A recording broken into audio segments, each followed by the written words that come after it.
Para pendengar yang kami hormati, selamat berjumpa kembali dengan RPM, Reform Broadcasting Ministry, dari Sekolah Tinggi Teologi Reform Indonesia, yang ada di Jalan Kemang Utara. Dan kita masih di dalam topik yang sama, yaitu krisis dalam rumah tangga di tengah COVID-19. Jadi kita sudah membicarakan macam-macam krisis yang menghantam, menerpa. Rumah tangga yang dibangunkan di atas pasir itu akan roboh, tapi rumah tangga yang dibangun di atas batu karang, sama seperti yang Tuhan Yesus katakan, akan tetap kokoh berdiri, bahkan semakin kokoh oleh karena teruji dengan terpaan daripada angin dan badai yang barangkali tidak kelihatan, tetapi realitanya menimbulkan krisis seperti COVID-19 ini. Dan kali ini kita akan fokus kepada krisis di dalam forgiveness. Jadi manusia sebetulnya itu tidak sempurna dan selalu berbuat kesalahan.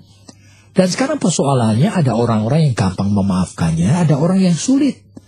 Ada orang-orang yang menyimpan kesalahan dan kekurangan pasangannya, ada orang yang bisa menyelesaikannya dengan mudah. Tetapi ada kesalahan-kesalahan yang memang rasanya mudah dimaafkan, ada kesalahan yang sulit dimaafkan. Dan sehingga di dalam kehidupan rumah tangga, saya tidak ragu-ragu. Ada begitu banyak keluarga yang saya tahu sebetulnya menyimpan akan luka-luka batin yang mendalam, yang kadang-kadang seperti kanker yang sudah menggerogoti akan bagian-bagian yang vital dari tubuhnya. Oleh karena misalnya istri selingkuh, bayangkan seorang istri yang kelihatannya lemah lembut, ternyata hanya dengan suka chatting, barangkali mulai dengan Facebook, mulai dengan apa, Instagram, atau mulai dengan apa, membuka diri kepada orang yang tidak dikenal. Dan kemudian mulai ada hubungan pribadi. Dan akhirnya setelah ketahuan dari suami, baru dia takut. Oleh karena dia orang Kristen dan keluarganya pun juga marah sekali, dia kemudian tidak berani untuk bercerai. Oleh karena apa? Meskipun dia orang Kristen yang imannya lemah. Dan sekarang suaminya mau mengampuni, enggak. Oleh karena apa? Punya istri, sudah punya anak 3, kok selingkuh. Nah, ini sesuatu yang bukan cuma melukai perasaan, tapi seolah-olah itu menggerogoti seluruh tiang-tiang di dalam rumahnya, sehingga tinggal roboh gitu. Masa depan itu suami tidak bisa bayangkan. Oleh karena apa? Sekarang untuk dekat sama istri aja dia muak sekali. Setiap kali dia cuma terpancing marah luar biasa. Dia ingin banting piring, pengen banting akan pintu, pengen tendang akan pintu. Tapi dia orang Kristen. Nah, pada saat COVID-19, seringkali hal seperti itu krisisnya menjadi lebih serius. Oleh karena apa? Oleh karena sekarang terjebak di rumah terus dengan orang yang seperti itu. Nah, ada seorang istri yang cerita bahwa suaminya ternyata menghabiskan seluruh simpanan, bahkan warisan dari kedua orang tuanya. Oleh karena suaminya seringkali kerjanya itu tidak hati-hati, sehingga dan kurang bijaksana dan kurang lihai menangkap akan sinyal-sinyal peluang-peluang bisnis yang baik, dan tidak tahu bagaimana mengelola keuangan dengan yang begitu besar itu. Dari percaya sampai habis-habisan. Dan sekarang istri harus kerja, dia harus rantangan, dia harus bikin kue, bikin akan kue-kue basah, dititipin di pasar. Padahal tadinya uangnya puluhan miliar, sekarang habis. Gimana? Lalu dia tuh bagaimana bisa memaafkan laki-laki yang menyengsarakan hidupnya seperti ini? Hidupnya seolah-olah tidak punya masa depan. Anak-anak itu nanti akan kuliah saja. Pakai uang siapa? Orang tuanya sudah meninggal sekarang. Pakai uang siapa? Mau minta atau pinjam dari saudaranya? Saudaranya juga pas-pasan aja. Jadi hidup itu menjadi sulit sekali. Jadi COVID ini membuat terpaksa sekarang ketemu terus dengan orang yang membuat dia itu marah tidak habis-habisnya. Dan sekarang krisis di dalam forgiving. Artinya krisis dalam forgiveness. Mari kita dengar apa yang Bu Esther mau katakan. Ya Pak, sebetulnya pengampunan ataupun forgiveness itu memang menjadi musuh manusia turun-temurun begitu ya. Kayaknya kalau toh nggak ada peristiwa-peristiwa yang berat seperti istri selingkuh atau suami yang rugi menghabiskan begitu banyak uang, itu pun dalam kondisi normal sehari-hari ada begitu banyak pasangan-pasangan yang memang sulit untuk saling mengampuni. Nah, untuk itu apakah perlu begitu Pak, kalau di dalam konseling pranikah misalnya, untuk persiapan pernikahan, itu harus diingatkan bahwa nanti memasukikan pernikahan ini bukan lalu kemudian kamu bertemu dengan malaikat yang tidak ada salahnya loh. Tapi apakah kamu siap untuk mengampuni? Nah biasanya kalau lagi jatuh cinta kan mereka selalu mengatakan siap, mau. Nah sekarang ini lalu bagaimana Pak? Kalau melihat seperti tadi istri selingkuh, bagaimana kita juga bisa memaafkan laki-laki yang menghabiskan semua harta? Entah itu perjudian, entah itu apa, atau kesalahan di dalam bisnis. Bagaimana Pak? Yang kecil aja nggak bisa, apalagi yang besar-besar begini Pak. Makanya perlu sekali percakapan seperti ini. Oleh karena apa? Oleh karena kita membawa nama Tuhan. Dan kita melibatkan Tuhan bahkan di dalam siaran radio seperti ini. Supaya orang tahu bahwa tidak ada dosa dan kesalahan yang tidak terampun jikalau bertobat. Itu ada di dalam Markus pasal 3, di dalam Matius pasal 12 disebutkan dengan very clear. Tidak ada jikalau bertobat. Jadi kita harus waspada bahwa kondisi kita jangan cuma kita sikapi dengan perasaan dan pikiran kita sendiri. Tetapi kita hadapi dengan perasaan dan pikiran Kristus yang ingin diberikan kepada kita. Kenapa begitu? Ya memang oleh karena hidup ini kita milik Tuhan.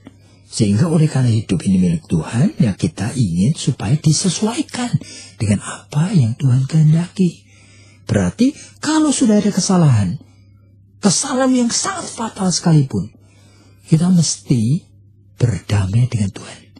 Itu artinya, jangan ya cuma pikir yang sebetulnya perlu pengampunan dari Tuhan cuma istriku yang selingkuh. Enggak. Ternyata harus mulai dari kita sendiri. Supaya kita diberikan urapan Roh Kudus, mampu melihat istrimu yang selingkuh sebagai wanita yang berkanjang dalam dosa, yang tidak berdaya, yang sekarang sedang tenggelam. Oleh karena apa? Ini istrimu ini sebetulnya melakukan perselingkuhan oleh karena dia diperbudak oleh dosanya. Nah, Tuhan Yesus datang itu menyelamatkan orang yang diperbudak dari dosa. Jadi Tuhan Yesus bukan menyelamatkan dan mau cuma bersahabat dengan orang baik-baik. Ternyata tidak. Justru inilah makanya diperlukan new attitude, new mind, sikap yang baru, pikiran yang baru. Makanya Rasul Paulus dalam Roma pasal 12 mengatakan, perbaruilah pikiranmu. Renew your mind. Pikirkan dalam Kolose pasal 3 itu. Hal-hal yang ada di surga, di atas, di dalam tahta Tuhan ini. Pikirkan firman Tuhan. Supaya ngapain? Supaya kita tahu. Berarti menghadapi istrimu, ini bukan menghadapi akan untung rugi. Bukan itu. Ini menghadapi akan misi ilahi. Jadi kalau menghadapinya untung rugi, ya kita terus-menerus akan merasa rugi. Tapi anehnya, di dalam iman, yuk dibebaskan dari jerat untung rugi. Yuk dibebaskan daripada jerat perasaan dan pikiran pribadi. Tetapi kamu harus menjalankan misi dari Tuhan. Yaitu untuk apa? Untuk menyelamatkan akan istrimu yang diperbudak dosa. Untuk menyelamatkan suamimu yang diperbudak oleh kelemahan. Ya. Jadi Pak, kalau tadi Bapak mengatakan bahwa dibutuhkan pikiran yang baru, sikap yang baru, seperti yang Paulus itu katakan, itu tadi kok Bapak mengatakan bukan dengan sikap untung rugi, tapi supaya nanti pasanganmu ini dibebaskan dari dosa. Lah itu tuh sampai sejauh mana sih? Kan seringkali kita juga mikir begitu. Kalau tak ampuni sekarang ini, apa betul dia itu lalu kemudian bisa keluar dari dosanya gitu, lalu ndak selingkuh lagi gitu, padahal diam-diam masih chatting misalnya, diam-diam dia masih pergi, diam-diam dia masih begini, diam-diam dia masih begitu. Makanya, sejauh mana ya, Pak? Makanya di dalam Alkitab kan diingatkan orang yang melakukan dosa dalam Matius pasal 18 itu harus diingatkan. Ndak diingatkan, harus ada disiplin. Jadi harus ada disiplinnya. Jadi tidak bisa kita itu membiarkan Tuhan dan kebenarannya itu dilecehkan. Tidak bisa. Harus didisiplin. Jadi kalau perlu, terpaksa gitu loh. Kamu itu diusir dari rumah. Meskipun bukan cerai. Tapi supaya ada disiplin.